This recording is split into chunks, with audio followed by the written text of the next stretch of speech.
PUC ಎಕ್ಸಾಮ್ನ question paper blueprint ಪ್ರಕಾರನೇ ಬರುತ್ತಾ, ಬ್ಲೂ ಪ್ರಿಂಟ್ ಪ್ರಕಾರ ಪ್ರಿಪೇರ್ ಆದರೆ 90+ ಸ್ಕೋರ್ ಮಾಡೋದಕ್ಕೆ ಆಗತ್ತಾ ಅನ್ನೋ ನಿಮ್ಮ ಕ್ವಶನ್ ಏನಿದೆ ಅದಕ್ಕೆ ನಾನು ಆನ್ಸರ್ ಮಾಡ್ತೀನಿ. ಬಟ್ ನಿಮ್ಮಿಂದ ಕೂಡ ಒಂದು ಇನ್ಫಾರ್ಮೇಶನ್ ಬೇಕು ನನಗೆ.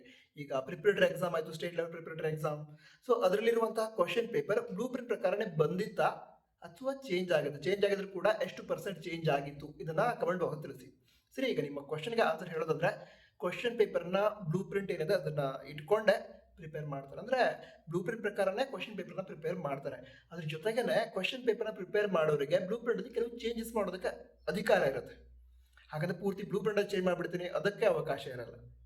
ಬ್ಲೂ ಪ್ರಿಂಟ್ ಅಲ್ಲಿ ಈಗ ಒಂದು 5 to 6% ಅವರು ಚೇಂಜಸ್ ಅನ್ನ ಮಾಡಬಹುದು. ಅಂದ್ರೆ ಏನೀಗ ಒಂದು ಕ್ವಶನ್ ಪೇಪರ್ ಇದೆ, ಅದರೊಳಗಡೆ 7 to 8 ಮಾರ್ಕ್ಸ್ನ ಕ್ವಶನ್ಸ್ ಬ್ಲೂ ಪ್ರಿಂಟ್ ಬಿಟ್ಟು ಬೇರೆ ರೀತಿಯಲ್ಲಿ ಅವರು ಕೇಳಬಹುದು. ಹಾಗಂತ ಕೇಳಲೇಬೇಕು ಅಂತ ಕೂಡ ರೂಲ್ಸ್ ಇಲ್ಲ. ಬ್ಲೂ ಪ್ರಿಂಟ್ ಪ್ರಕಾರನೇ ಪೂರ್ತಿಯಾಗಿ ಕ್ವಶನ್ ಪೇಪರ್ ರೆಡಿ ಮಾಡಿದ್ರೆ ಅಂತ ಹೇಳಿದ್ರೆ ಮಾಡಬಹುದು.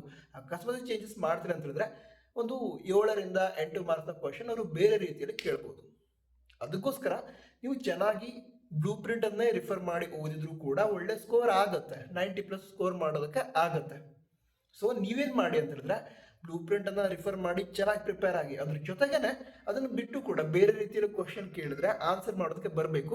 ಅದಕ್ಕೋಸ್ಕರ 100% ಸಿಲೆಬಸ್ ಕೂಡ ಕವರ್ ಮಾಡಿ. ಈ ರೀತಿ ಮಾಡಿದ್ರೆ ನಿಮ್ಮ ಸ್ಕೋರ್ 96, 97 ಈ ರೀತಿ ಕೂಡ ಆಗುತ್ತೆ. All the best. ಸಿಗೋಣ, ಫಾಲೋ ಕೂಡ ಮಾಡಿ.